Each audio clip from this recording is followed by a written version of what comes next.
Hello दोस्तों, कैसे हैं आप। आशा करता हूँ आप बहुत अच्छे होंगे।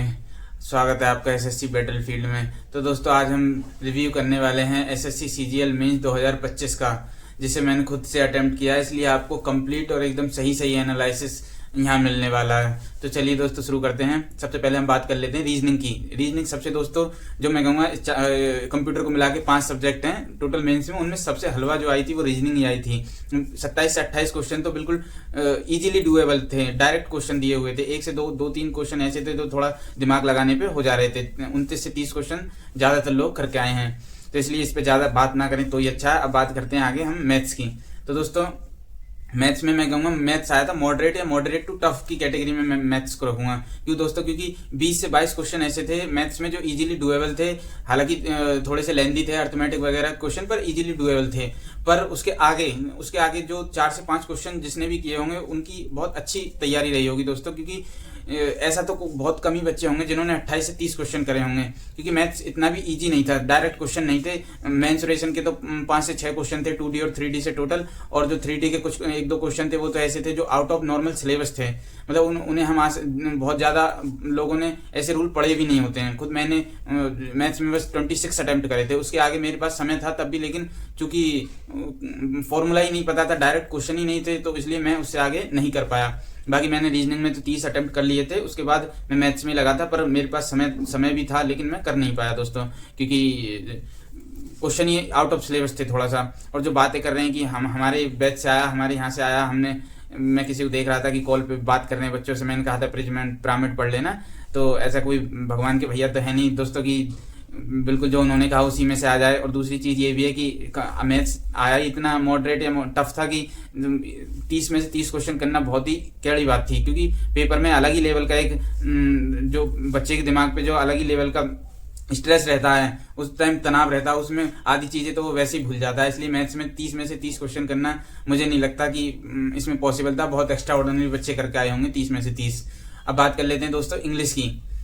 तो मैं कहूँगा इंग्लिश में 30 क्वेश्चन तो दोस्तों ऐसे थे जो इजीली डुएबल थे, जैसे जिनमें पीक्यूआरएस और क्लोज टेस्ट भी शामिल है। ये इजीली डुएबल थे, बहुत इजी थे, डायरेक्ट क्वेश्चन थे।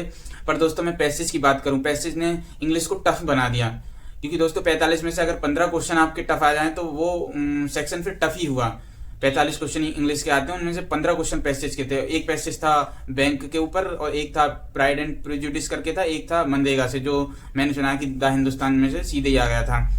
दोस्तों पैसे थे तो छोटे, लेकिन उनकी लैंग्वेज बहुत टफ थी। फिर ऊपर से उनके जो क्वेश्चन थे वो एक भी क्वेश्चन 15 में से डायरेक्ट नहीं था, वो कुछ ना कुछ घुमा के पूछ रहे थे, जैसे कुछ इन्फर करना हो, या फिर 4 जो विकल्प दिए उनमें से कौन सा सही है, वो भी इतने क्लोज थे कि पता ही नहीं, कुछ समझ में ही नहीं आ रहा था। तो दोस्तों मैं कहूँ इंग्लिश बहुत टफ थी। जब भी आप आगे जो मैंने सुना कि द हिंदुस्तान में से सीधे ही आ गया था।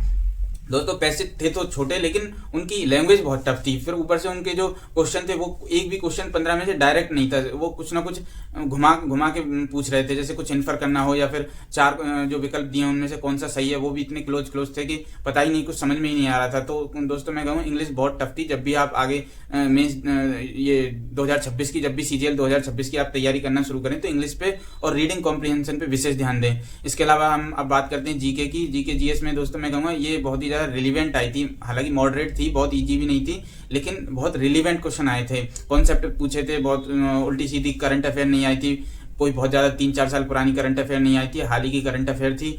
और बाकी जो भी और भी जो क्वेश्चन थे वो ऐसा नहीं थे कि कहीं से भी कुछ भी उठा के दे दिया, कॉन्सेप्ट वाइज क्वेश्चन थे। तो जीके जीएस बहुत ही रिलीवेंट थी, और मॉडरेट की कैटेगरी में मैं उसे रखूँगा। इसके अलावा दोस्तों अब हम बात कर लेते हैं कंप्यूटर की। तो दोस्तों कंप्यूटर के बारे में मैं यही कहूँगा कि कंप्यूटर प्योरली इररिलेवेंट आया था, बिल्कुल बहुत हार्ड था कंप्यूटर, और कोई भी क्वेश्चन ऐसा नहीं था जो डायरेक्ट पूछा गया हो। मतलब मैं कहूँगा कि जो जिनकी बहुत अच्छी तैयारी थी वो भी 30 से 4 क्वेश्चन से ज़्यादा क्वेश्चन पे श्योर नहीं हो सकते, इसलिए ज़्यादातर लोगों ने कंप्यूटर पे तुक्का ही लगाया है। तो अब दोस्तों बात कर लेते हैं कट ऑफ की। कट ऑफ क्या रह सकती है। तो दोस्तों मेरे हिसाब से कट ऑफ इस बार पहले से बहुत कम जाने वाली है। इसके उसके कई कारण हैं। पहला कारण तो आप सब जानते हैं कि नॉर्मलाइजेशन इस बार नहीं है। मेंस का जो एग्जाम है वो सिंगल शिफ्ट में हुआ, उसकी वजह से नॉर्मलाइजेशन तो होगा नहीं, जिसमें 10-10 नंबर, 5-5 नंबर, 8-8 नंबर पड़ जाते थे। अब सिंगल शिफ्ट में है तो नॉर्मलाइजेशन नहीं होगा, इसकी वजह से कट ऑफ कम रहेगी। दूसरा है दोस्तों कंप्यूटर इतना हार्ड आया था, उसकी वजह से कट ऑफ कहीं ना कहीं कम तो होगी दोस्तों, क्योंकि कोई बच्चा 4 सेक्शन में कितना ही अच्छा कर ले, लेकिन अगर कंप्यूटर उसका पास नहीं है, क्वालिफाइंग होते हुए भी कंप्यूटर पास नहीं है तो उसका सिलेक्शन तो होना नहीं है, उसकी वजह से कंप्यूटर की वजह से फिर कट ऑफ कम ही जाएगी। तीसरा है दोस्तों रॉन्ग क्वेश्चन। जैसा कि आप सब जानते हैं कि हर बार एसएससी क्या करती है, 9-9, 10-10 क्वेश्चन, जैसे 2024 में भी हुआ था, 9 से 10 क्वेश्चन एक ही शिफ्ट में रॉन्ग क्वेश्चन दे देते थे, उसके बाद फिर वो मार्क्स टू ऑल हो जाते थे, तो 10 या 30 या 9 या 27 क्वेश्चन, 27 नंबर ऐसे ही लोगों को फ्री में मिल जाते थे। तो इस बार ऐसा नहीं था, पेपर बहुत ही बढ़िया बनाया था, रॉन्ग क्वेश्चन थे नहीं उसमें, एक आधा कोई होगा वो आपको पता चल जाएगा आंसर की में। तो इसलिए दोस्तों उसकी वजह से भी कट ऑफ हमारी कम जाने वाली है इस बार की। इसके अलावा दोस्तों अब आप जल्दी 2026 सीजीएल की तैयारी में लग जाइए, और इसके लिए भी मैं डेडिकेटेड वीडियो लेके आने वाला हूं कि आप कैसे 2025 से क्या आप सीख सकते हैं जिससे आप 2026 में बेटर कर सकें और एक सीट अपनी पक्की कर सकें।